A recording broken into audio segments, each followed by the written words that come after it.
Shabbat Shalom à tous, que l'Éternel Dieu vous bénisse dans le précieux nom de Yeshua HaMashiach, celui qui est appelé le Christ. Nous voici donc au mardi prophétique, donc numéro 39, sur la paracha 48. Remettons ces quelques instants à l'Éternel, notre Dieu, notre Père, afin que nous puissions être disposés à recevoir sa parole, pleine de grâce et de vérité, dans chacun de nos cœurs, à la gloire de son saint nom. Père très saint, que ton nom soit béni, honoré, loué toujours et partout. Nul n'est comme toi dans le ciel. Étends ta main bienfaisante, car nous avons besoin de toi. Oui, dans les temps qui viennent, nous voulons être à toi. Nous voulons être ton serviteur, ta servante, à la gloire de ton saint nom. Zélé pour faire les œuvres que toi, tu as préparées d'avance, afin de te glorifier, toi, le seul vrai Dieu, et celui que tu as envoyé. Aide-nous, mon Dieu, mon Père, à te faire plaisir. Nous voici, Seigneur. Parle, Seigneur. Nous t'écoutons. Amen. Très bien, eh bien, nous allons donc voir sur le calendrier, en fait, où nous en sommes. Donc, je vais changer de position. Voici. Et je prends le calendrier. OK. Que j'aurais dû afficher tout de suite. Voilà. Donc, nous arrivons donc au 6e mois. 6e mois, c'est donc avant le 7e. Le 7e mois, c'est en fin de compte le mois où il y a la fête de Rosh Hashanah, okay, la fête des trompettes plutôt, la fête de Kippour et la fête des tabernacles. Donc, nous sommes dans le 6e mois. 6e mois après la mort et la résurrection de notre Seigneur Yeshua, okay, et nous le suivons pas à pas, semaine après semaine, afin d'écouter ses enseignements et de le servir au plus près de ce qu'il souhaite au travers de Christ Yeshua, son Fils bien-aimé. Comme vous le voyez sur l'écran, nous sommes donc là au premier Shabbat. Okay, donc on le voit ici, premier Shabbat, je vous le souligne ici, okay, de ce 6e mois. C'est la 48e, en fait, ici, paracha. Ok, donc ici, ça nous permet de, voilà, je vais vous l'agrandir, 48e paracha, Shoftim, ça s'appelle des juges. Ok, on va lire donc, on lira la paracha Devarim, Deutéronome, chapitre 16, verset 18 à Deutéronome, chapitre 21, verset 9. Puis aujourd'hui, au titre en fait du mardi prophétique, nous allons essentiellement nous axer sur le passage de Marc, chapitre 7, verset 9 au verset 23. Allons voir ce qu'il en est et examinons en fin de compte ce qui nous est donné aujourd'hui. Voici donc en fait le passage, je rappelle en fait ici, 48e paracha, Shoftim, et les différents passages que nous avons à lire, et le passage de Marc que nous allons lire en fait aujourd'hui. Je vous l'agrandis en fait encore un peu plus, comme ça vous verrez encore mieux. OK? Et on verra ainsi tous les détails. Les détails même que je ne verrai pas forcément, puisque je ne vais pas lire en fait toutes les références. Vous avez donc des passages équivalents, vous les avez là à l'écran. Si vous souhaitez en fait les voir, vous pouvez en fait les voir. Je me contente aujourd'hui de rester sur le texte lui-même, car nous avons beaucoup de choses en fait à dire, extrêmement importantes. Voyons donc ce qui nous est dit en fait déjà là. Je le recentre en fait un peu mieux pour que vous puissiez mieux voir. Ok, je pense que c'est suffisamment grand. Ok, je peux vous l'agrandir encore un peu. Voilà. Donc, verset 9. Il leur dit encore, donc Yeshua est en train de former, façonner ses disciples, et c'est très important pour nous de suivre comment il fait, afin effectivement de nous former et nous façonner, afin que nous puissions être, dans les temps qui viennent, justement ses disciples, comme ses disciples, et pouvoir en fait le servir comme il le veut, à la gloire de son saint nom. Verset 9, il leur dit encore, vous anéantissez fort bien le commandement de Elohim afin de garder votre tradition. Donc, Yeshua dit bien clairement ici ce qu'il en est. En réalité, est-ce que vous écoutez vraiment la parole de Dieu pour la mettre en pratique? Verset 10. Car Moshe a dit, honore ton père et ta mère, et celui qui maudira son père et sa mère sera puni de mort. Mais vous dites, si un homme dit à son père ou à sa mère, ce dont j'aurais pu t'assister est corban, c'est-à-dire une offrande à l'Éternel. C'est-à-dire, j'ai offert à l'Éternel ce que j'aurais pu te donner. C'est-à-dire, en fait, de faire une offrande à Elohim. Dans ce cas-là, Yeshua dit, vous ne laissez plus rien faire pour son père ou pour sa mère. C'est-à-dire qu'en fait, vous risquez dans ce cas-là de négliger, justement, et d'entraîner les gens à négliger leur père, à négliger leur mère. Alors qu'il est bien dit, honore ton père et ta mère, ça c'est un commandement de l'Éternel. Donc ça veut dire qu'on doit honorer son père, honorer sa mère, donc on doit s'en occuper, bien évidemment, mais plus que s'en occuper, les honorer, c'est-à-dire les mettre en valeur. Oui, bien sûr.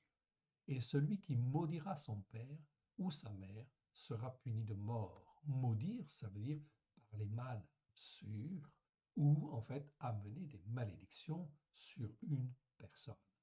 Donc, celui qui maudira son père ou sa mère sera puni de mort. S'il considère son père et sa mère comme terminés, il est dans les vieux jours, ok, il n'a plus en fait d'intérêt, eh bien effectivement, dans ce cas-là, c'est quelque part maudire son père ou sa mère en ce sens que l'on ne s'en occupe pas, on ne fait pas, on ne leur rend pas hommage comme en fait on devrait le faire. Ok. C'est donc très important de faire attention à ça, car le Seigneur dit ici, c'est un commandement. Honore ton père et ta mère. Ça ne veut pas dire que tu peux le faire quand tu veux, non, il faut honorer ton père et ta mère. Et celui qui maudira son père ou sa mère sera puni de mort. C'est ainsi en fait quelque chose de très très important, car la parole de Dieu ici, elle dit de faire certaines choses, de s'occuper de son père ou sa mère, ok. Et en fait ici, verset 13, il dit anéantissant ainsi par l'offrande à l'Éternel, hein, ainsi la parole de à Elohim, c'est-à-dire la parole du seul Dieu unique et vrai. Ici, dans la Brit Hadasha, nous mettons toujours, bien sûr, à Elohim, car nous connaissons en fait l'importance de ce nom. À Elohim, je vous le répète et j'insiste, dans la Torah, les prophètes et les psaumes, ok, tous les hommes de Dieu, sans exception, que ce soit David, que ce soit Moshe, que ce soit les prophètes, que ce soit Abraham, Yitzhak, Jacob, etc., tous les hommes de Dieu savaient en fait ici qui était à Elohim. À Elohim, si je veux le traduire en français, eh bien c'est Elohim plus en fait l'article en hébreu HA, et en français pour bien en donner le sens, ça voudrait dire en fait ici le seul Dieu unique et vrai. Ok. C'est donc très important. Je vais même vous l'écrire en fait ici afin que vous puissiez bien le comprendre. Seul, le seul Dieu, ok, unique et vrai. Ok. C'est donc ça que veut dire en fait à Elohim. Donc il n'y a qu'un seul Dieu unique et vrai. Et lorsqu'il donne en fait sa parole est très précieuse, évidemment. On doit donc respecter en fait sa parole à la lettre, si je puis dire, avec grâce et vérité au travers de Yeshua, oui bien sûr. Et là, en fait, on nous parle de tradition, en fait, ici, anéantissant ainsi la parole de Elohim par votre tradition que vous avez établie, et vous faites beaucoup d'autres choses comme celle-là. Le mot tradition, en fait, ici, vous le voyez en fait en dessous, ici, ok, vous en avez la définition, c'est le mot paradosis. Comme le mot, en fait, ici est composé, c'est le mot para et dosis. Dosis, ça veut dire des enseignements, des explications, en fait, ici, et para qui sont à côté. Donc, c'est des explications complémentaires. Qu'on traduit, en fait, ici, ce mot, en fait, par tradition, ou en fait même dans la Bible par instruction. Dans certains versets, on parle d'instruction. Quand les disciples donnent à leur, en fin de compte, et ceux qui les écoutent, à leurs disciples, ok, des instructions, ce sont des paradosis, c'est-à-dire des informations complémentaires. Ça veut dire ce qui est donné à côté, ce qui est donné en fait à côté, ok, pour expliquer, pour donner des informations complémentaires. Chassang, le dictionnaire Chassang 1882, dit bien en fait aussi, insiste bien sur le fait aussi, donner à côté, c'est-à-dire faire à côté, mettre en place une théologie à côté, une tradition, en fin de compte ici, c'est quelque chose que l'on met en place, mais qui n'est pas forcément, en fait, ici, tout à fait conforme à l'original, c'est-à-dire à la parole de Dieu. La tradition, les enseignements que l'on donne à côté, peuvent être de très bonnes choses, oui, bien sûr, dès lors qu'ils collent à la Torah, aux enseignements de la Torah, et dès lors, en fin de compte, qu'ils respectent, bien évidemment, les enseignements, en fin de compte, de la Torah. Dès lors que ce que l'on reçoit, la tradition que l'on met en place, les habitudes, en fait, que l'on met en place, ne confortent pas, ne sont pas conformes à l'original, à ce moment-là, eh bien, en fin de compte, il ne faut pas suivre la tradition, oui, bien sûr. C'est là ce que Yeshua, en fait, ici nous dit. Autrement dit, il nous dit, faites attention à ce qu'on vous dit, faites attention à ce qu'on vous enseigne. Est-ce que c'est bien conforme à l'Écriture? Est-ce que c'est bien conforme à la première alliance, avec grâce et vérité au travers de Yeshua, ou est-ce bien conforme à la Brit Radasha, avec grâce et vérité? Oui, bien sûr. Donc, cela concerne tout homme. Chaque homme, chaque femme doit se poser en fait les questions et les bonnes questions. Est-ce conforme à l'Écriture? Si c'est conforme à l'Écriture, oui, très bien, on ne revient pas dessus, on met en place à ce moment-là une tradition ou des usages qui en fait collent au mieux en fait ici à effectivement la parole en fin de compte de Dieu. C'est donc là quelque chose de très très important, car tout ce qu'on peut établir en fait à côté n'a qu'un seul but, c'est de nous maintenir dans une certaine discipline et nous apprendre en fin de compte à être attachés à Dieu et à rester attachés à Dieu. Donc la tradition peut être une très bonne chose, oui bien sûr, mais ça peut être une très mauvaise chose dès lors qu'elle dérive ou dès lors qu'elle s'écarte en fait ici des mentions originales. Voilà pourquoi il convient de faire très attention. Dans ce passage, en fait, là, nous avons 13 versets où où le mot paradosis, ce mot grec, est utilisé. On le trouve en fin de compte dans Matthieu, chapitre 15, verset 2, où là c'est traduit par la tradition des anciens. Matthieu, chapitre 13, verset 3, et vous, pourquoi transgressez-vous le commandement d'Élohim au profit de votre tradition? Donc là, c'est très important. Voilà pourquoi toutes les traditions religieuses doivent être revues, corrigées, testées. Est-ce bien conforme à l'Écriture? Et Yeshua nous montre en fait dans ce passage que la tradition des anciens, eh bien, elle n'est pas conforme, notamment dans les traditions religieuses.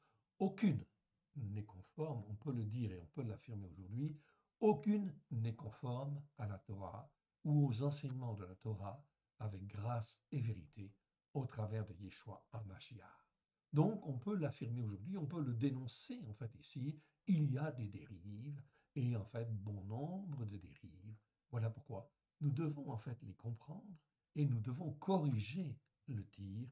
C'est bien en fait cela qui est très très important. Plus je m'attache à corriger, plus en fait ici je dis à mon Dieu, je veux que mon cœur soit attaché au seul Dieu unique et vrai, avec grâce et vérité, au travers de Yeshua Mashiach, avec grâce et vérité. Ok? C'est donc très important de se poser les bonnes questions.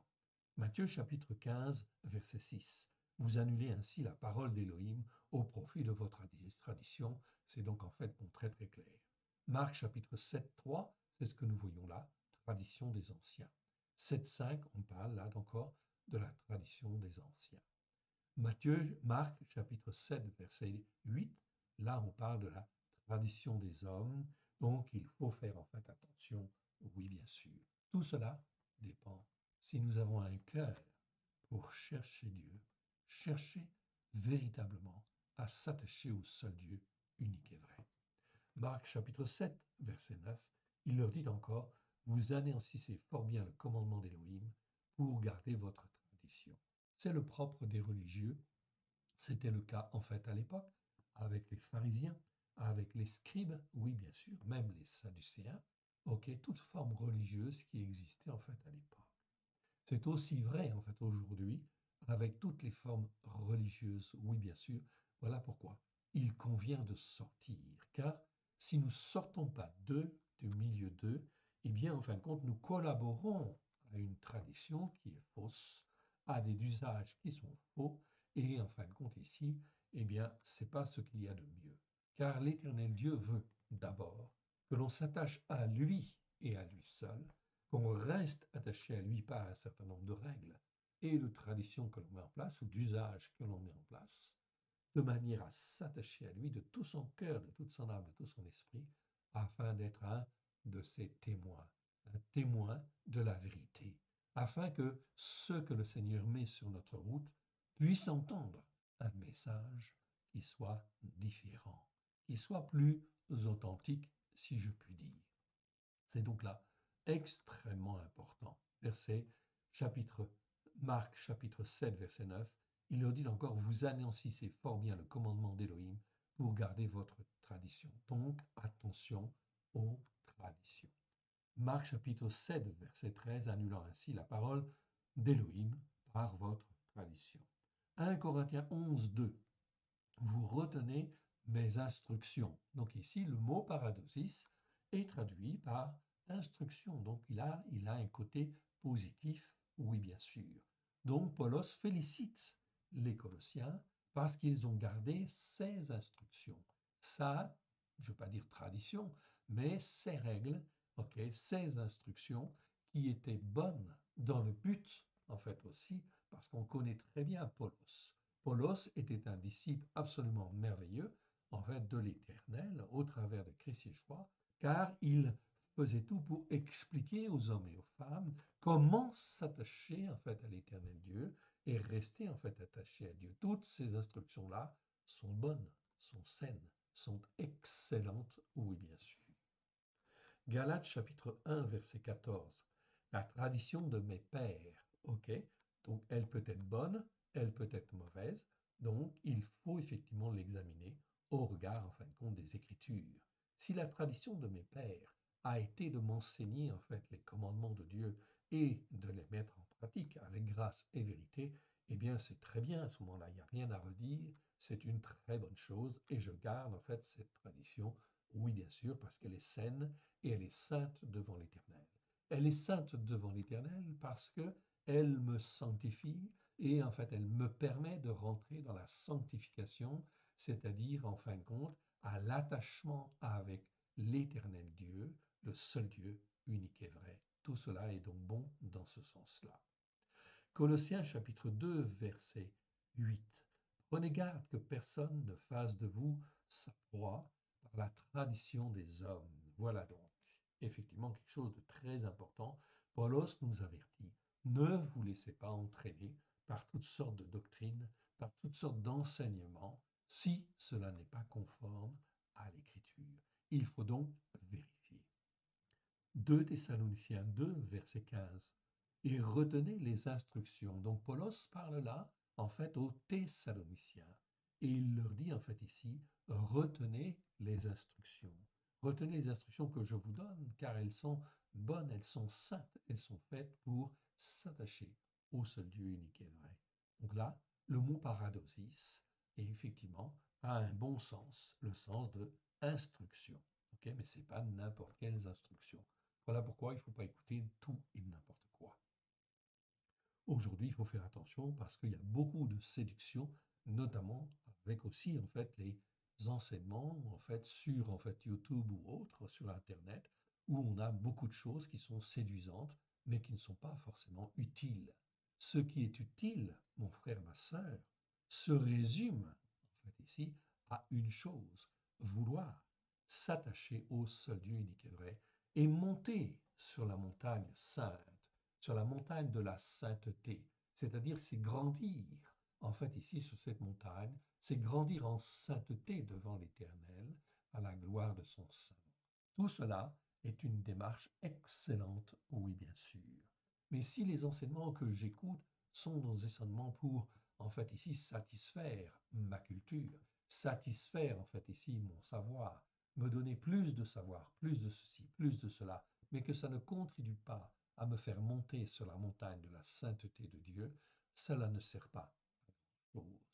Les temps sont courts, vont être très difficiles et il est temps de grimper sur la montagne de la sainteté de Dieu. 2 Thessaloniciens 3, 6. Ok, donc ici, ok, Paulos, dans le chapitre en fait ici suivant de Thessaloniciens, parle aux Thessaloniciens. Et en fin de compte, eh bien, il dit selon les instructions que je vous ai données, etc. C'est pour ça que les Thessaloniciens, étant en fait très obéissants et très soumis, eh bien, ce sera une des assemblées les plus glorieuses. Ils vont grandir en fait en puissance. L'Esprit de Dieu va agir avec puissance sur l'ensemble en fait des croyants et les Thessaloniciens vont devenir un modèle devant l'Éternel. Oui, bien sûr. Ok, vous le verrez. Lisez Thessaloniciens, vous comprendrez en fait aussi. Allons en fait par la suite. Ok, et en fait ici nous arrivons donc au deuxième passage qui commence au verset 14 et qui va jusqu'au verset, en fait ici, ok, jusqu'au verset 22. Ok, nous allons examiner ce passage dans le détail parce qu'il est très important. Ayant par la suite de nouveau appelé la foule à lui, il lui dit, écoutez-moi tous et comprenez. Il n'est hors de l'homme rien qui entrant en lui puisse le souiller, mais ce qui sort de l'homme, c'est ce qui le souille. Ok. Je ne vais pas aller voir les versets ici en référence, en rouge. Ici, c'est suffisamment grand en fait à l'écran. Si vous voulez aller voir, vous pouvez les voir, vous faites pause et vous allez les voir. C'est donc très intéressant. Mais je vais aller plus loin car j'ai beaucoup d'autres choses en fait à vous dire. Si quelqu'un a des oreilles pour entendre, qu'il entende. Lorsqu'il fut entré dans la maison, loin de la foule, ses disciples interrogèrent sur cette parabole, sur ce qu'il venait de dire. Alors Yeshua le dit, verset 18, il leur dit, vous aussi, êtes-vous donc sans intelligence? Okay. Le mot utilisé ici, c'est bien en fin de compte sans intelligence. On est bien d'accord, sunetos, si ma mémoire est bonne. Ok, je viens en fait ici à sunetos, sans intelligence, ou être sans compréhension. Asunetos, c'est un adjectif. Ok. Donc, sans intelligence ou sans compréhension. Okay. Yeshua en fait, dit à ses disciples, ne percevez-vous pas, ne percevez-vous pas avec l'esprit. Okay. Ici, il s'agit de percevoir avec l'esprit. C'est pas, en fait, on peut dire aussi, ne comprenez-vous pas. Okay. Mais ici, en fin de compte, le Seigneur Yeshua nous dit, en fin de compte, nous interpelle et nous dit, est-ce que vous comprenez? Est-ce que vous comprenez par l'esprit ce que je suis en train de vous dire? Ne percevez-vous pas avec l'esprit que tout ce qui est du dehors, qui entre dans l'homme, n'a pas le pouvoir de le souiller? En réalité, les Écritures sont là. Ok, les enseignements de la Torah nous disent très bien ce que nous pouvons manger, ne pas manger, oui bien sûr. Donc tout ce qui rentre en fait dans le corps de l'homme, ok, ne peut pas en fait le souiller si bien sûr on respecte les enseignements en fait de la Torah. Ça va de soi. Mais tout est sélectionné bien sûr par l'organisme et est rejeté en fait, oui bien sûr, d'une manière en fait ici à ce que le corps soit assaini, bien sûr. Il n'a pas besoin de garder ce qui ne lui convient pas, ce qui ne sert en aucune manière. Donc voilà ici une belle leçon, évidemment. Ok. Car cela n'entre pas dans son cœur, mais dans son ventre, puis il s'en va dans les lieux secrets qui purifient les aliments. Donc Yeshua utilise cette image de notre corps qui sélectionne parmi tout ce qu'il a le droit de manger, ce qui est bon en fait ici, qui doit rester, et ce qui doit être rejeté, oui bien sûr. Encore une fois, je le précise, si on écoute effectivement les enseignements de la Torah, des prophètes et des psaumes. Notamment, par exemple, lorsqu'on parle d'aliments qui viennent de la mer, eh bien on ne mange pas d'huîtres, on ne mange pas de moules, on ne mange pas en fin de compte de tous les crustacés, oui bien sûr, ni d'aucun animal vivant dans l'eau qui n'a pas des écailles et des nageoires. Si je respecte ces conditions, eh bien, en fin de compte, je n'aurai pas de problème de santé. Ici, le Seigneur l'affirme et nous le dit, en fait, d'une manière certaine. De la même manière avec les viandes, de la même manière avec tous les aliments. Voilà pourquoi nous avons des choses, en fait, qui sont enseignées là et qu'il est important d'écouter et de mettre en pratique. Car si j'écoute et je mets en pratique, eh bien, j'apprends l'obéissance et j'apprends en fait la soumission. Et plus j'apprends l'obéissance et plus j'apprends la soumission, le Seigneur me forme et me façonne dans ma manière de raisonner, dans ma manière de concevoir les choses et de pouvoir en fin de compte mieux juger de ce qui est bon et de ce qui est mal. C'est donc très important. Verset 20, Yeshua dit, il dit encore, ce qui sort de l'homme, c'est ce qui souille l'homme. Ok. Donc, effectivement, ça doit sortir. Ici, nous avons un bel exemple.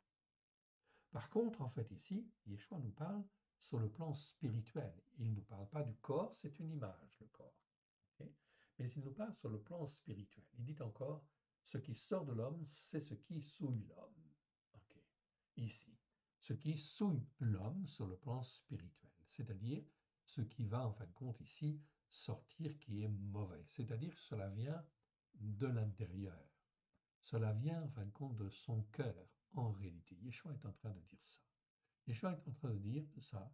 Tout ce qui est mauvais, en fait, ici, vient d'où? Du cœur de l'homme. Ah, ça, c'est un sujet extrêmement sensible, extrêmement important et fondamental. Oui, bien sûr, qui est bien expliqué, en fait, ici, dans la Torah, les prophètes et les psaumes, oui, bien sûr, mais qui, au travers des traductions que nous avons, n'est pas forcément bien mis en évidence, je suis bien d'accord, et effectivement qui nous pervertit, qui nous donne en fin de compte un certain nombre d'enseignements traditionnels qui font partie de la tradition des hommes et qui nous perturbent en fait encore aujourd'hui dans nos raisonnements, notre manière de penser. Voilà pourquoi il est extrêmement important, bien sûr, de travailler ce cœur de l'homme en fait ici, qui est aussi en fin de compte ici le cœur spirituel de l'homme. L'homme a un cœur en fait ici physique, oui bien sûr. En hébreu c'est levav, oui bien sûr. Ok, avec deux vaves. Ok, c'est en fait ici le cœur naturel de l'homme qui en fin de compte peut penser, peut avoir ceci, peut avoir cela. C'est le cœur physique, mais c'est aussi le cœur de l'homme naturel. Or, l'Écriture parle bien d'un autre cœur. À côté du levav, en fait ici, dans les Écritures, il y a un autre mot pour dire cœur, c'est lève. Et lève, c'est le cœur, lui, qui est formé, façonné, où on passe d'être formé, façonné, instruit à la gloire de Dieu, qui soit émondé, fortifié, etc., de tout en fin de compte, ok, les choses mauvaises que la Torah nous enseigne, les prophètes et les psaumes. Voilà pourquoi ceux qui n'écoutent pas en fait la Torah, les enseignements de la Torah, des prophètes et des psaumes, sont complètement à côté de la plaque et ils peuvent dire j'ai été sauvé par le sang de l'agneau, mais le cœur n'a pas été transformé, n'a pas été, il est toujours en fait le même. Résultat des courses, ils sont a priori sauvés, mais ils sont toujours avec le même cœur et ils commettent toujours autant de transgressions, autant de péchés, autant d'iniquités en fait qu'avant ou presque, ici, en dehors de certains commandements qu'ils écoutent et qu'ils mettent en pratique. Mais est-ce suffisant pour obtenir en fait le salut réel et être sauvé? Eh bien, en fin de compte, l'Éternel Dieu juge et fera les choses. Voilà pourquoi les temps qui viennent vont devenir très difficiles. Et si, mon frère, tu n'es pas formé, façonné comme il convient, eh bien, tu ne pourras pas résister dans les temps qui viennent, dans les épreuves qui vont venir, car ton cœur va être sollicité, ton cœur spirituel va être sollicité. Et ce cœur spirituel, il a intérêt à être attaché à Dieu, au seul Dieu unique et vrai, quelles que soient les circonstances, quelles que soient en fait ici les, comment dire, les choses qui arrivent, les fléaux qui arrivent, la famine, l'épée, en fait la peste, etc. Mais aussi, enfin, aussi le contexte social, économique, politique qu'il y aura autour de toi, bien évidemment. Voilà pourquoi il est extrêmement important de faire attention à cela et d'étudier, bien évidemment, les enseignements de la Torah, car c'est eux qui nous façonnent et qui nous instruisent, oui, bien sûr. Donc lorsque je suis racheté par le sang de l'agneau, je suis toujours racheté dans le but d'être sur la racine d'Israël ou la racine de la pensée hébraïque, donc sur la Torah, les prophètes et les psaumes, afin que je puisse être façonné, instruit comme Dieu le veut. Yeshua a dit dans Matthieu chapitre 5, verset 17, je ne suis pas venu pour abolir la Torah et les prophètes, je suis venu pour l'accomplir. C'est-à-dire qu'elle puisse être accomplie dans toute sa largeur, sa longueur, sa hauteur, sa profondeur, dans le cœur de tous ceux que j'ai rachetés. Oui, bien sûr. C'est donc extrêmement important de bien comprendre le message de Christ qui est là, non seulement en fin de compte, pour nous sauver, mais aussi pour nous façonner à la gloire de l'Éternel. N'a-t-il pas dit qu'il nous rachetait pour faire de nous, en fait ici, un peuple pour Dieu? Oui, bien sûr. Comment, en fin de compte, peut-il faire un peuple pour Dieu s'il, en fin de compte, ne nous forme pas dans notre cœur spirituel? C'est donc extrêmement important, c'est ce que Yeshua souligne en fait ici.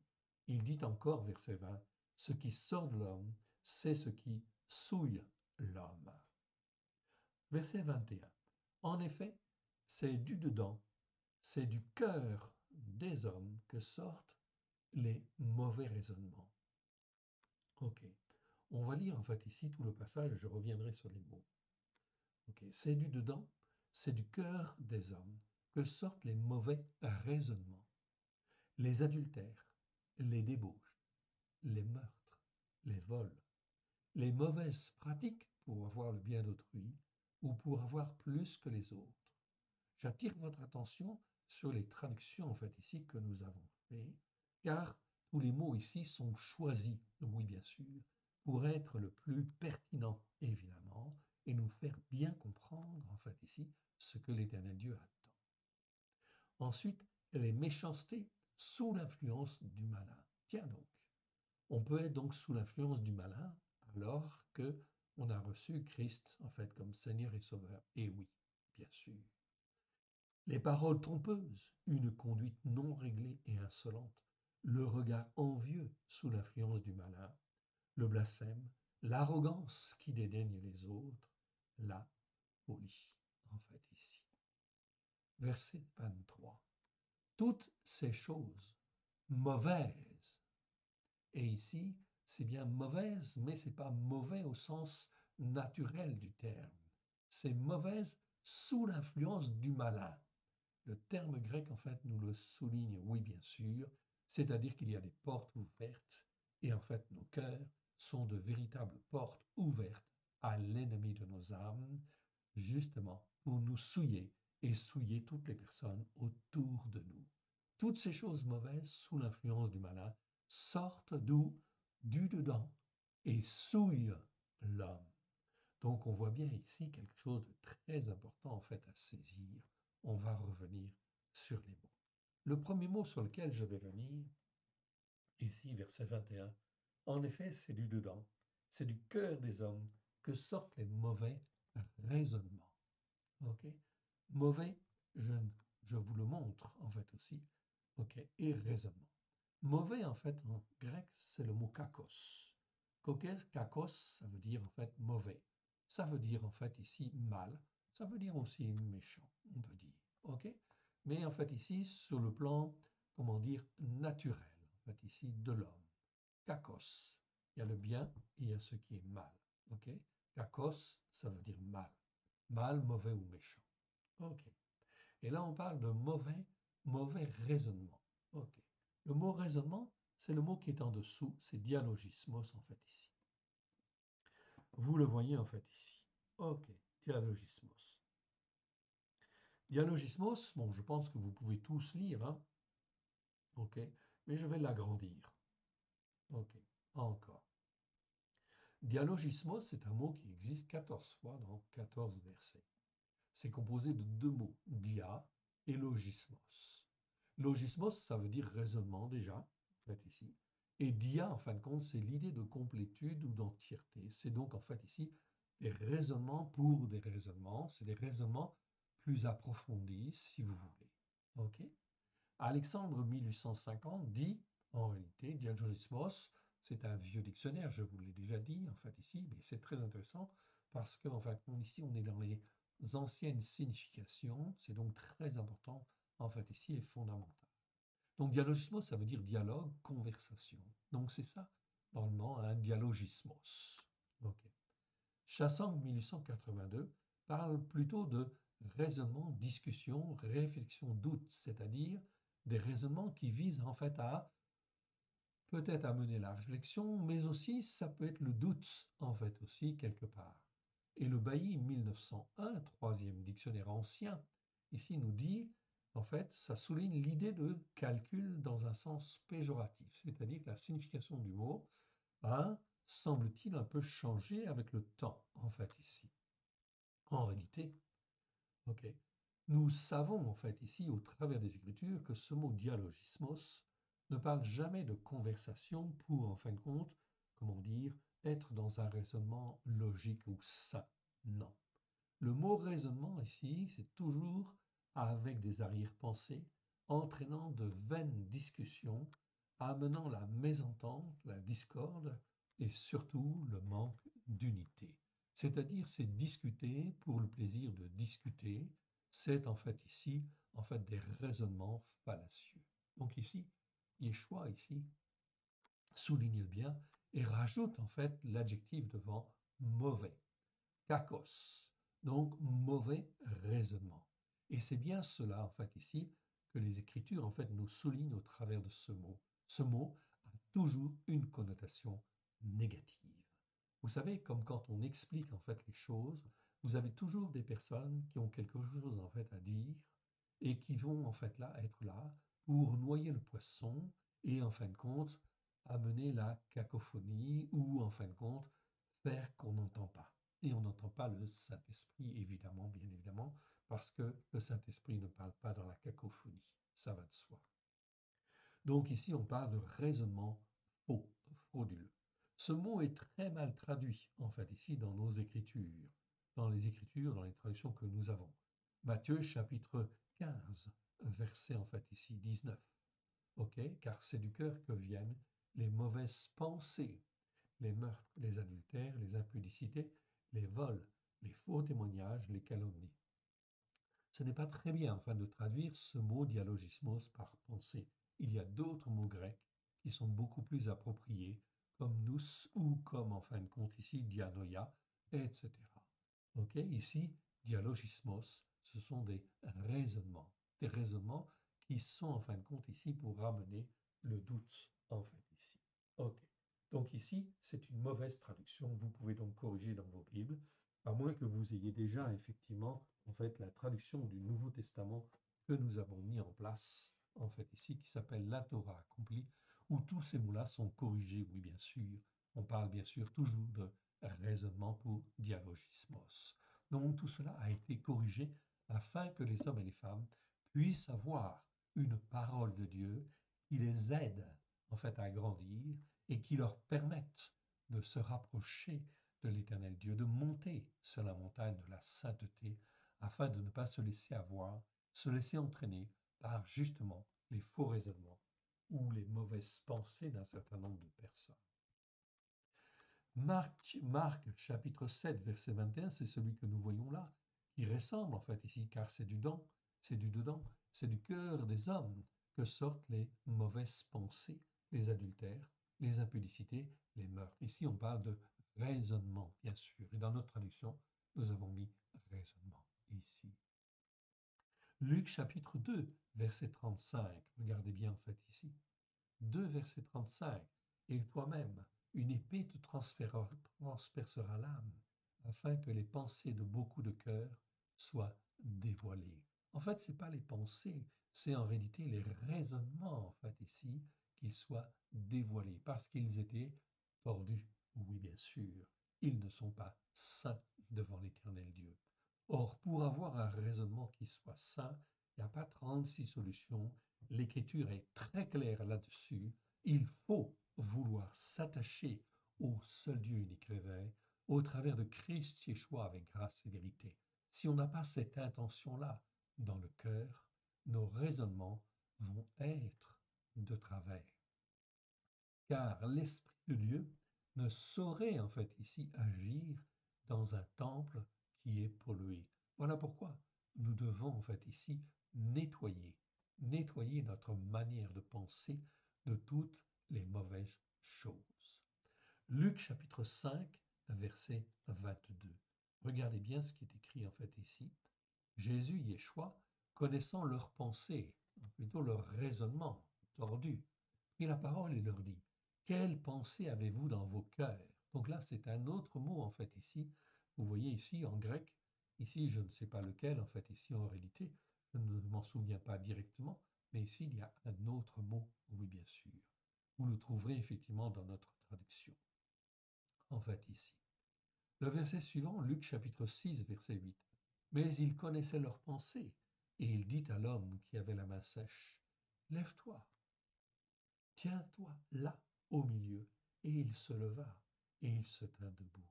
Et là, en fin de compte, Yeshua montre en fait, que tous les raisonnements que les hommes et les femmes peuvent avoir n'ont pas de sens réel, ne sont pas constructifs, parce que c'est la pensée de l'homme naturel. C'est la pensée de l'homme qui n'est pas façonné ou instruit dans les Écritures. Et là, il dit à cet homme qui marche avec simplicité et humilité, il se lève, et il se tient là debout.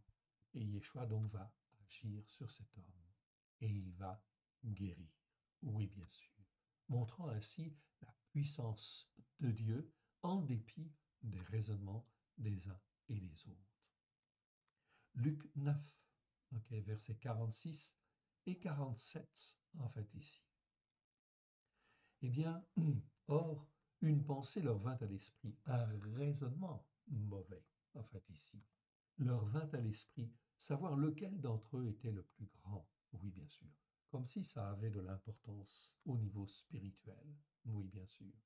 Luc 9, 47. Yeshua, voyant leurs pensées, leur raisonnement dans leur cœur, prit un petit enfant, le plaça près d'eux. Et donc Yeshua va montrer, en fin de compte ici, va démontrer que leur raisonnement, en fin de compte, ça ne sert à rien. C'est ça un dialogismos. C'est un raisonnement en fait inutile, en fait ici. Donc on aurait mieux fait de se taire dans ce cas-là. Luc chapitre 24, verset 38. Mais il leur dit, pourquoi êtes-vous troublés? Et pourquoi pareille pensée s'élève-t-elle de votre cœur? Pourquoi? Ce n'est pas des pensées, c'est plutôt des raisonnements. Pourquoi des raisonnements aussi tordus, en fait ici, s'élèvent-ils dans vos cœurs? Là, on parle de raisonnement, de mauvais raisonnement, en fait ici. Ce n'est pas vraiment des pensées, en fait ici, quelque part. Romains chapitre 1, verset 21.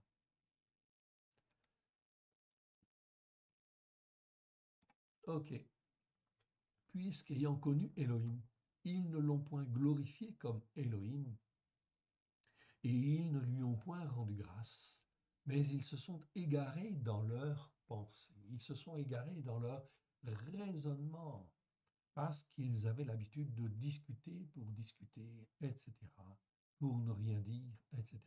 Au lieu, en fin de compte, ils étaient pris dans leur raisonnement, au lieu effectivement de dire, ah, voilà, c'est l'Éternel Dieu qui a agi, rendons-lui grâce, en fait, ici. Remercions-le, remercions-le, en fait, ici, à la gloire de son saint nom. Oui, et de s'attacher, en fait, à Dieu et de rester attaché à Dieu. Vous voyez donc là qu'on parle de raisonnement faux, bien évidemment. Romains chapitre 14, verset 1. Faites accueil à celui qui est faible dans la foi. Ne discutez pas sur les opinions. Le mot, en fait, ici, est traduit par opinion. Donc, ici, le Seigneur nous dit au travers de la bouche de Paulos, ne discutez pas, ne rentrez pas dans les raisonnements inutiles, les raisonnements stupides, Faites accueil à celui qui est faible dans la foi, tout simplement, en fait ici, mais qui a de la foi. S'il a de la foi, alors au contraire, il faut l'encourager, il faut le stimuler, il faut lui permettre qu'il puisse marcher encore plus par la foi pour qu'il puisse recevoir, en fait, encore un peu plus. Oui, bien sûr. Afin que lui-même, étant devenu plus fort, il puisse en encourager d'autres, etc. Là, on est en fin de compte ici dans le positif. On est effectivement dans tout ce qui est bon en fait ici par rapport à la parole, parce que la parole, elle veut donner la vie. Dieu veut donner la vie, Yeshua veut donner la vie, l'Esprit de Dieu veut donner la vie. Ok, nos cœurs doivent vouloir donner la vie en fait aussi. C'est donc très important. 1 Corinthiens chapitre 3, verset 20. Et encore, le Seigneur connaît la pensée des sages. Il sait qu'elles sont vaines. La pensée, les raisonnements des sages. Ils discutent, mais de choses vaines, inutiles. Ici, ce n'est pas la pensée, c'est les raisonnements fallacieux. Donc vous voyez, c'est dommage parce que nos traductions, en fait ici, que nous avons en français, sont en fait ici insuffisantes et on mélange les mots. On mélange les mots, donc ici, pour le mot penser, eh bien nous avons montré en fait ici qu'il y avait déjà 11 mots grecs différents, en fait ici. Nous les avons mentionnés dans cette traduction. 11 mots différents, en fait ici, pour parler des pensées. Alors, il ne faut pas être réducteur. En fait, il faut expliquer en fait aux hommes de manière en fin de compte et aux femmes afin qu'ils puissent entendre, qu'ils puissent comprendre et qu'ils puissent recevoir la vie. Oui, bien sûr. Philippiens chapitre 2 verset 14. Faites toutes choses sans murmure ni hésitation. Là, en fin de compte ici, le mot en fait dialogismos est traduit en fait ici par les traducteurs, la plupart du temps par hésitation. Non, c'est raisonnement, mais des raisonnements qui nous font hésiter, qui nous font perdre du temps et qui ne servent à rien. Faites toutes choses sans murmure et sans raisonnement inutile. 1 Timothée chapitre 2, verset 8. Regardons en fait ce que Paulos nous dit ici. Je veux donc que les hommes prient en tout lieu, en élevant des mains pures, sans colère, ni mauvais raisonnement. Donc Paulos rajoute en fait ici l'adjectif kakos pour traduire mauvais, les mauvais raisonnements, oui bien sûr. Ce n'est pas les mauvaises pensées ici, c'est les raisonnements. Et les raisonnements, en fin de compte, la plupart du temps, on est entraîné dans toutes sortes de raisonnements et ces raisonnements sont mortels quelque part. Ils ne nous donnent pas la vie, car quand notre esprit est occupé à ces raisonnements, eh bien, il ne voit plus en fin de compte Dieu, la lumière de Dieu.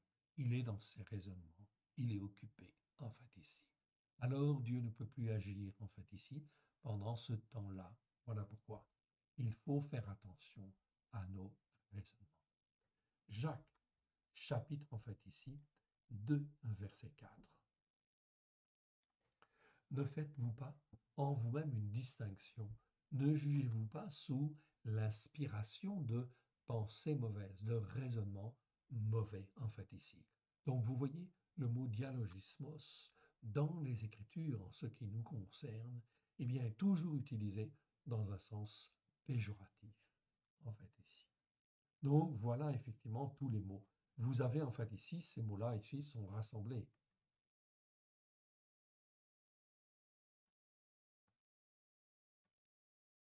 OK? Voilà, ici, vous avez en fait ici les 11 mots, dialogismos, dianoema, dianoia, ennoia, entosis, epinoia, logismos, noema, nous, oime, phronema et sunesis. Tous ces mots grecs parlent de pensée avec des variantes différentes. Voilà pourquoi nous avons clarifié chacun de ces mots est identifié en fait ici afin que les traductions puissent être plus pertinentes. Oui, bien sûr. Donc je vous encourage à les découvrir.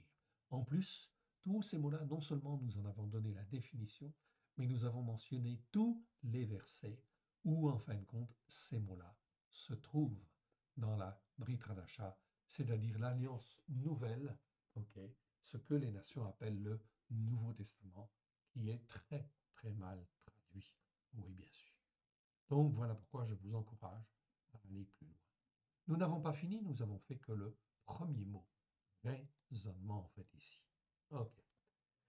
Les adultères, donc tout le monde connaît en fait les adultères, donc ce n'est pas la peine effectivement de s'apesantir en fait là-dessus. Ok, ça c'est bien rentré en fin de compte dans les mœurs. Tout le monde sait ce que c'est qu'un adultère.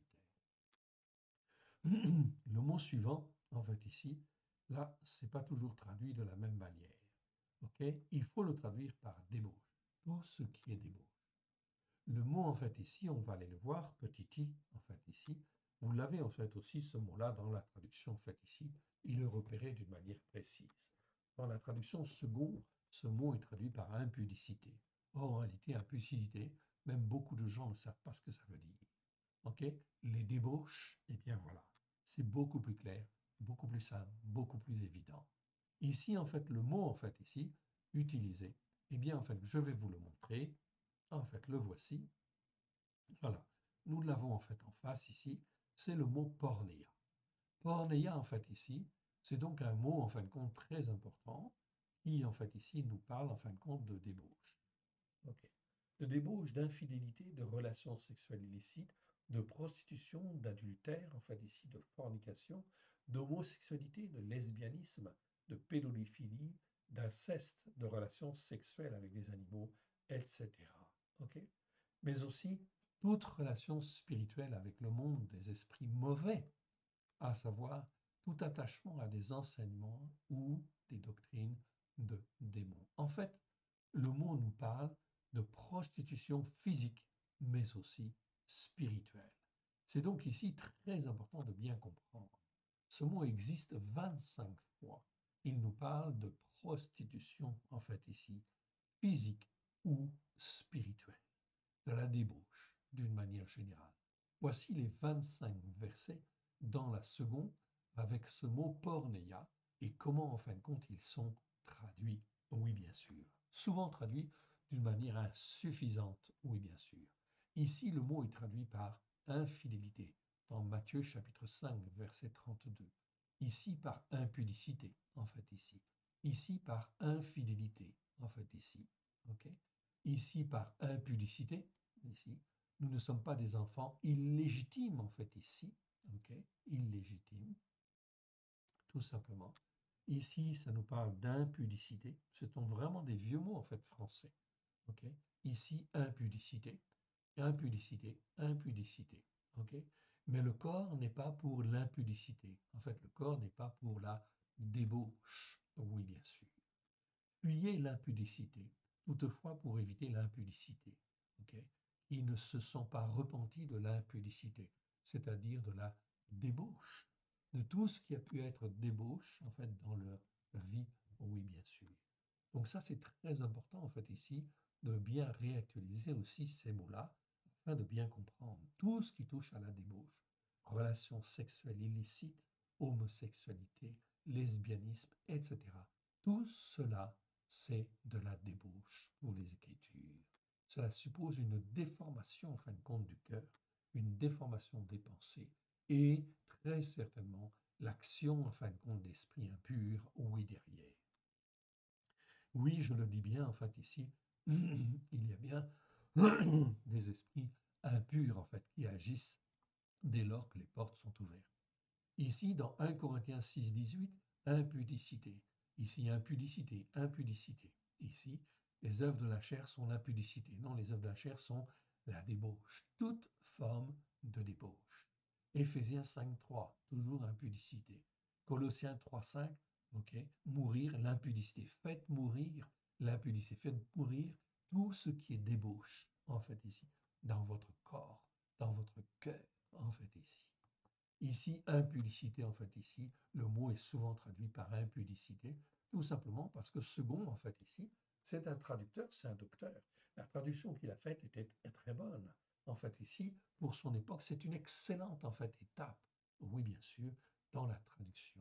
Mais en fait, ici, les mots ne sont plus tout à fait, en fait, ici, compréhensibles aujourd'hui comme hier. Il faut les réactualiser, ok, car aujourd'hui, on parle de débauche. Et on comprend aujourd'hui beaucoup plus de choses, en fait, aussi qu'hier. C'est donc très important. Nous utilisons la version second, donc nous ne la critiquons pas. Non, merci Seigneur, parce elle a existé et elle a été diffusée d'une manière générale, très très large, ok, afin de pouvoir aider les hommes et les femmes à grandir en fait déjà dans la parole de Dieu. Mais elle n'est pas suffisante. Il faut revoir, il faut compléter la traduction afin d'aller plus loin. Oui, bien sûr. Apocalypse 2:21 nous parle encore d'impudicité. Ok, Apocalypse en fait ici nous parle d'impudicité. Ici en fait la fureur de son impudicité, du vin de la fureur de son impudicité. Ok, là en fait encore, impudicité, c'est du vin en fait ici de son impudicité que les habitants de la terre se sont enivrés. C'est pas très compréhensible en fait ici pour en fait ici le croyant en fait ici courant ou moyen, si je puis dire. En fait, ici, si on peut parler de, en fait, ici, de croyants moyens, non, il n'y a pas de croyants moyens, il y a des croyants. Mais il est important ici de parler de débauche, du vin de la débauche, que les habitants de la terre se sont enivrés, car ils se sont fait avoir, ils se sont laissés enivrer par, en fait, ici, le vin de la débauche, en fait, ici. C'est pour ça que la débauche, elle se répand de plus en plus et elle est de plus en plus officielle, en fait aussi. Le fait que l'homosexualité soit acceptée automatiquement dans les lois, en fait aussi, c'est une dégradation ici de la culture chrétienne qu'il y avait en France, oui bien sûr. Ok, c'est une très mauvaise chose en regard de la parole de Dieu. Mais cela veut dire que le vin de l'impudicité de cette débauche va se répandre de plus en plus, oui bien sûr, non seulement en France, mais parmi toutes les nations, car il n'y a plus de frein, oui bien sûr, à l'action de l'ennemi, oui bien sûr. Apocalypse 17:4, sa prostitution. Tiens, ici, c'est bien traduit, en fait, ici.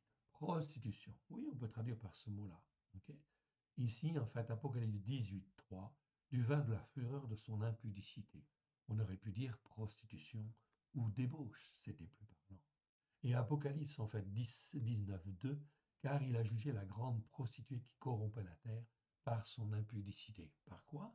Son impudicité. La plupart des gens ne comprennent pas ce mot-là.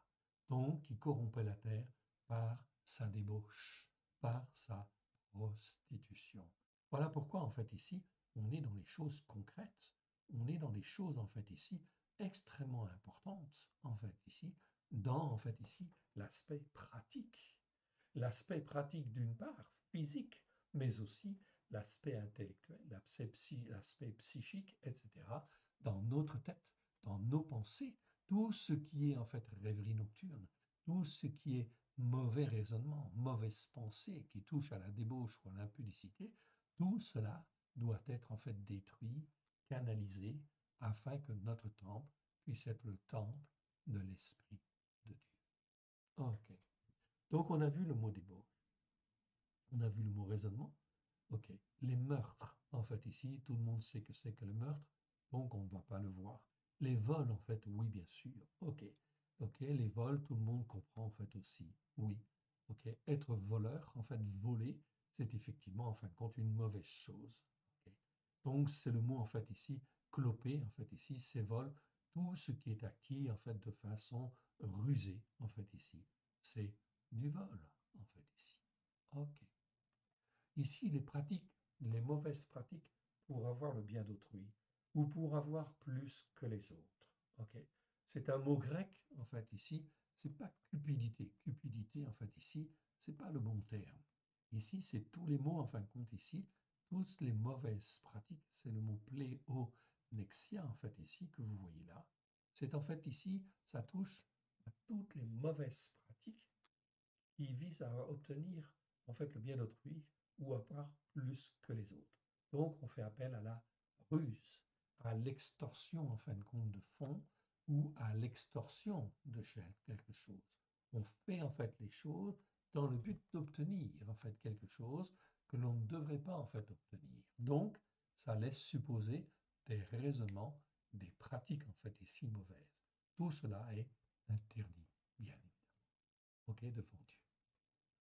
Ensuite, un autre mot sur lequel je souhaiterais en fait ici m'arrêter un petit peu plus en fait ici, ok, c'est les méchancetés sous l'influence du mal. Ok, on connaît en fin de compte ici. Ok, ok. Donc ici, on tombe en fait ici dans le symbole en fait ici, Poneria. Ok. Poneria Alexandre. Ok. Alexandre en fait ici 1850 parle dit méchanceté, perversité, scélératesse. Ok. Perversité, perversité. Ok. Scélératesse. Ok. Scélératesse.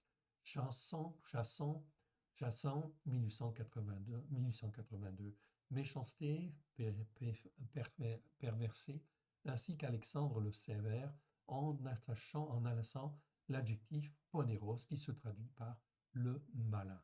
Dans, en fait, ici, Matthieu chapitre 6, verset 13. Il s'agit là de méchanceté sous l'influence du malin dans nos cœurs, non seulement émondés, non nos cœurs émondés, nos arbres ok, non réglés et non financés, modernes, ok, ok, dont le persager, dont le perversé, dont le perversité. Ok, c'est une maladie en fait, c'est un verset voici les 7 versets dans le verset en fait de là, le second, dans la Louis II. Matthieu chapitre 7 verset 18 est traduit par méchanceté. Ici, Matthieu chapitre 7 verset 22 par méchanceté. Ici, Luc chapitre 11 verset 32 par méchanceté. Ici, iniquité. Ici, par méchanceté. Ici, un levain de malice et de méchanceté. Et Éphésiens chapitre 6 verset 12, esprit méchant. Ok. Donc, ici, pour l'adjectif poneros. En fait, ici, poneros, c'est un mot en fin de compte très important, ok, qui parle de méchanceté, méchanceté sous l'influence en fait compte du malin. C'est donc très important de rajouter en fait ici. C'est des méchancetés qui ne sont pas simplement des méchancetés au sens pur du terme, mais des méchancetés qui sont sous l'influence du malin. C'est en fait ici ce qu'on appelle poneria. Ici, le mot poneria ici nous parle de méchanceté, mais d'une méchanceté en fait aussi sous influence en fin de compte du malin. C'est donc très très important ici, car il y a une influence. Ceci en fait ici n'a pas été nettoyé dans nos cœurs et dans nos vies. Voilà pourquoi c'est extrêmement important lorsqu'on donne son cœur et sa vie à Yeshua, de nettoyer son cœur, de nettoyer en fait ici son âme, afin effectivement que tout ce qui subsiste en termes de méchanceté puisse être lavé, purifié, sanctifié et ne soit pas sous l'influence en fait du mal. C'est donc extrêmement important et fondamental. Les paroles trompeuses, ici, c'est traduit par fraude. Ici, on traduit par les paroles trompeuses. Ok, c'est le mot en fait ici, dolos, en fait, parole qui vise à associer une tromperie mieux que la ruse ou la fraude en fait ici. Ok. Ici, une conduite non réglée et insolente. Ici, on ne parle pas, en fait, ici, de dérèglement. C'est un mot, en fait, ici, un petit peu plus, en fait, ici, costaud. En fait, ici, ça nous parle de azelgeia. Azelgeia, généralement, traduit par dérèglement ou dissolution. Ce mot nous parle de conduite non réglée et insolente, voire même volontairement insolente, qui mène à l'impudicité, à être sans retenue, à la luxure, au libertinage. Alexandre 1850 confirme conduite déréglée ou insolente, libertinage, les débauches, okay, obscénité. Chasson 1850 parle de la même chose, c'est un dérèglement, c'est de l'insolence en fait ici. Bailly en fait aussi, 1851, troisième dictionnaire, confirme en fait ici que ce mot-là nous parle d'impudence en fait ici, d'insolence, okay, et de grossièreté. Donc ce mot-là est traduit d'une manière légère, ici, simplement par dérèglement, impudicité, dissolution, dissolution, dissolution, dissolution, dissolution, et les gens, en fait, ici, ne comprennent pas ce que cela veut dire. Donc ici, on est en fait dans la déformation. Donc c'est une conduite non réglée et insolente. Voilà pourquoi ici, ce passage, en fait, ici, Yeshua, nous secoue en fait la tête. Nous secoue la tête pourquoi? Lorsque je donne mon cœur et ma vie à Yeshua, eh bien mon cœur, en fin de compte, ici, n'est pas encore façonné. Il reçoit l'Esprit de Dieu afin que, lorsque j'écoute et que je mets en pratique la parole de Dieu, je puisse être formé, façonné et que je puisse avoir une conduite, en fait ici, qui soit réglée et qui soit non insolente. Si je ne suis pas émondé par l'Esprit de Dieu, eh bien je vais avoir une conduite non réglée et insolente, ce qui va être en fait extrêmement en fait dommageable en fait ici, quelque part. Le regard en fait ici, on parle du regard, donc très bien. Ici le regard c'est ophtalmos et en fait ici on va dire envieux sous l'influence du malin. Ok, c'est pas en fin de compte un regard simplement envieux. Non non. Le mot en fait ici c'est le mot poneros. Poneros que vous voyez en fait là, ici apparaître en fait à l'écran. Poneros, c'est un mot très important. Poneros, c'est un mot qui existe, un adjectif, qui existe 76 fois sur 70. Ça veut dire mauvaise, au sens de rempli de contrariété ou d'amertume, sous l'influence d'esprits mauvais, sous l'influence du malin, apportant des difficultés et périls pour la foi et la constance, causant peine et difficultés. Ce mot, en fin de compte, dans la SNG, en fait ici, dans la SLGNG, est traduit 17 fois, 17 versets traduisent en fait ici ce mot par le malin directement, en fait ici. C'est donc très important. Ce mot poneros, ça ne veut pas dire simplement méchant. Ça veut dire méchant, mais sous l'influence, en fait, du malin. Car c'est le malin qui parle. Donc ici, on le traduit en fait ici, envieux, sous l'influence du malin. Et c'est très bien. Mon frère, ma sœur, quand quelqu'un donne son cœur et sa vie à Yeshua, gloire à Dieu, c'est une grande victoire. Ok? C'est donc très important qu'il s'attache à Dieu au travers de Christ Yeshua. Mais il lui faut lire la parole, étendre et que l'Esprit de Dieu puisse étendre sa main afin de l'émonder, de le fortifier, de le, en fin de compte ici, nettoyer dans sa manière de penser, sa manière d'être, afin de ne plus être un chrétien charnel, mais être un chrétien spirituel, un chrétien mature, en fait ici, qui sache distinguer sa droite de sa gauche, et qui puisse en fait ici apprendre à marcher d'une manière sainte devant l'Éternel. Sinon, il va garder en fait ici toutes, toutes ses œuvres charnelles, toutes les œuvres avec lesquelles il fonctionnait en fait au début, eh bien, cela ne va pas en fin de compte ici l'émonder, le fortifier. Voilà pourquoi nous avons besoin de l'écriture chaque jour afin de lire en fait un passage et que c'est au travers de ce passage, l'Esprit de Dieu nous lave, nous purifie, nous sanctifie. Oui, bien sûr. Voilà pourquoi en fait ici, on parle en fait ici de tout ce qui souille l'homme. En effet, c'est du dedans, c'est du cœur des hommes que sortent les mauvais raisonnements, les adultères, les débauches, les meurtres, les vols, les mauvaises pratiques pour avoir le bien d'autrui ou pour avoir plus que les autres, les méchancetés sous l'influence du malin, oui, les méchancetés sous l'influence du malin. Oui, parce qu'on n'a pas grandi en fait ici dans le Seigneur. Il faut que la parole, elle pénètre dans nos cœurs, nous lave, nous purifie, nous sanctifie, afin que nous puissions être un homme debout ou une femme debout qui s'attache à l'Éternel. Cela prend du temps, oui bien sûr, cela prend de la volonté, cela prend en fait, cela prend du temps parce que nous devons apprendre à être obéissants et à être soumis. À être obéissant et à être soumis à quoi? Au commandement de l'Éternel, même aux commandements qui sont mentionnés dans la Torah, les prophètes et les psaumes, bien évidemment. Sinon, eh bien, je ne serai jamais, jamais émondé. Et les méchancetés, en fait, sous l'influence du malin, pourront toujours, en fait, agir. Satan n'est jamais prêt de partir, en fait, ici, volontairement. Voilà pourquoi il faut dénoncer ces pratiques dans nos cœurs et dans nos vies et apprendre à marcher correctement, d'où la nécessité d'écouter et de mettre en pratique. Donc ça, c'est très important. Les mauvaises pratiques pour avoir le bien d'autrui et pour avoir plus que les autres, les méchancetés sous l'influence du malin. Ici, le mot, c'est pas le mot poneria, c'est le mot poneros, en fait, ici. Poneros qui nous parle, en fait, ici, de l'influence du malin. Ce n'est pas le mot kakos qui veut dire mal ou qui veut dire méchanceté, c'est le mot poneros. Poneros suppose toujours l'influence des mauvais esprits, toujours l'influence des esprits malins derrière. Voilà pourquoi il convient de s'en débarrasser.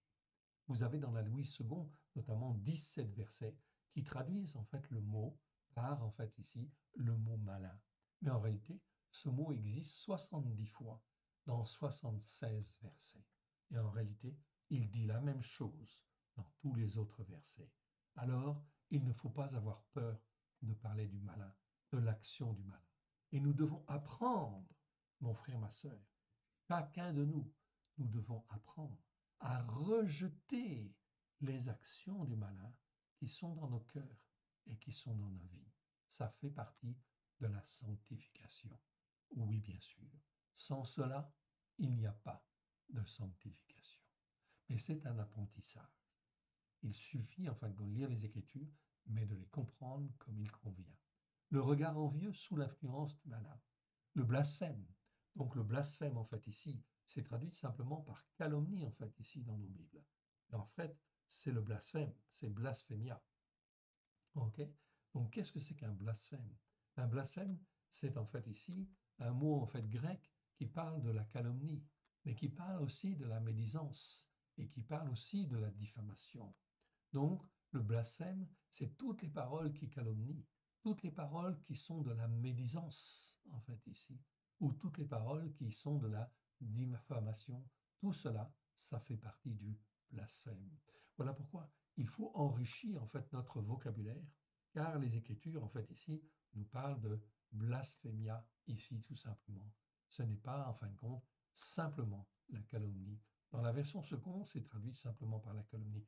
Il ne s'agit pas simplement de la calomnie, mais aussi de la médisance, mais aussi, en fin de compte, du blasphème. C'est apprendre, en fait, à parler mal. Je vous encourage donc à découvrir ce mot. Nous l'avons déjà étudié, il me semble, en fait, ici. Donc voilà pourquoi il faut revenir, en fait, ici, sur les enseignements. Ensuite, on te dit l'orgueil. En fait, ici, plus précisément, c'est l'arrogance qui dédaigne les autres. En fait, ici, c'est une forme d'orgueil. On est d'accord. Petit s. Ok. Le mot, en fait, ici, petit s, ok, c'est hyperephania. Ok. Hyperephania, plutôt que simplement, en fait, l'orgueil. Je peux traduire par orgueil, mais c'est insuffisant en réalité. Ça nous parle, en fait, ici, de toute arrogance, de toute suffisance, en fait, ici, qui dédaigne, en fait, les autres, qui méprise, en fait, les autres. Car on ne doit pas regarder l'autre comme inférieur, oui, bien sûr, mais au contraire, comme quelqu'un qui doit être aimé, qui a besoin d'être soutenu, qui a besoin d'être encouragé. La folie, bon, ça on comprend en fait ici, donc je ne reviens pas en fait ici sur ce mot. Le mot folie en fait ici, c'est afro.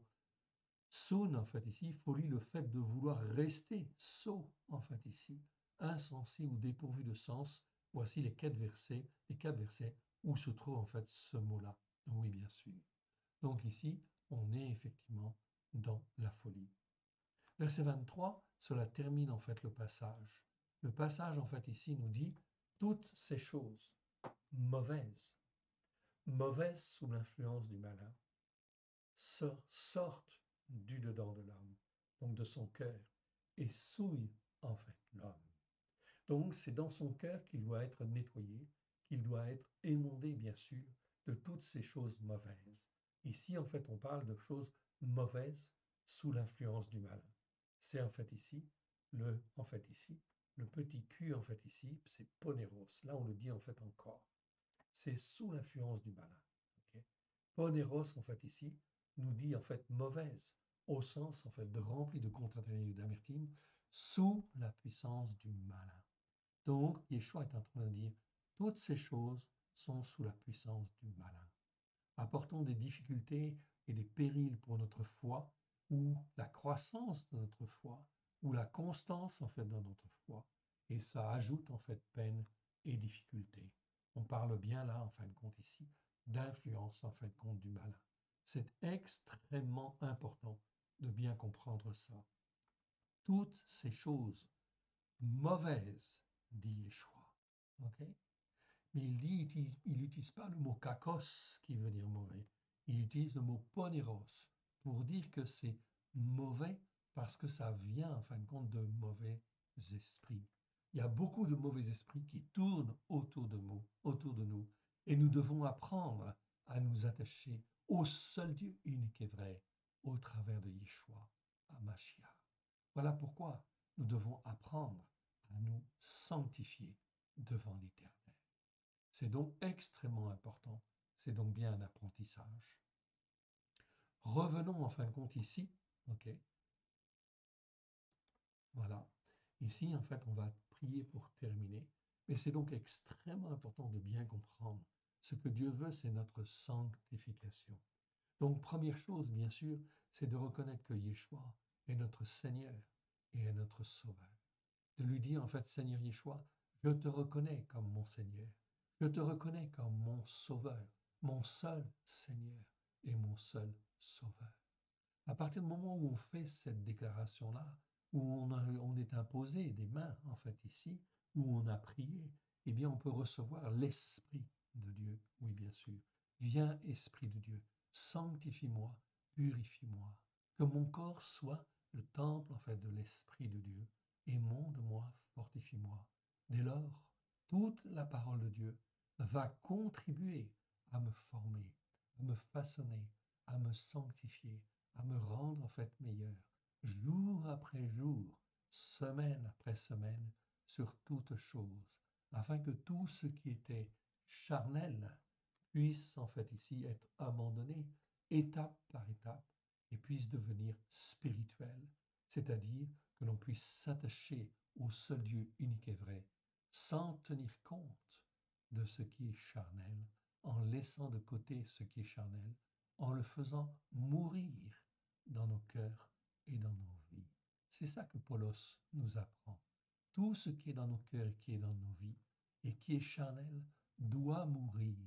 Ça ne doit pas être annulé, ça doit mourir en fait ici, pour renaître de nouveau dans de meilleurs sentiments, des sentiments qui sont en fait ici émondés par l'Esprit de Dieu, afin de faire les œuvres que l'Éternel Dieu veut que nous fassions, afin de glorifier son nom et sa vie dans nos cœurs et dans nos vies, mais aussi de glorifier son nom dans le cœur et la vie des autres personnes que le Seigneur met sur notre route.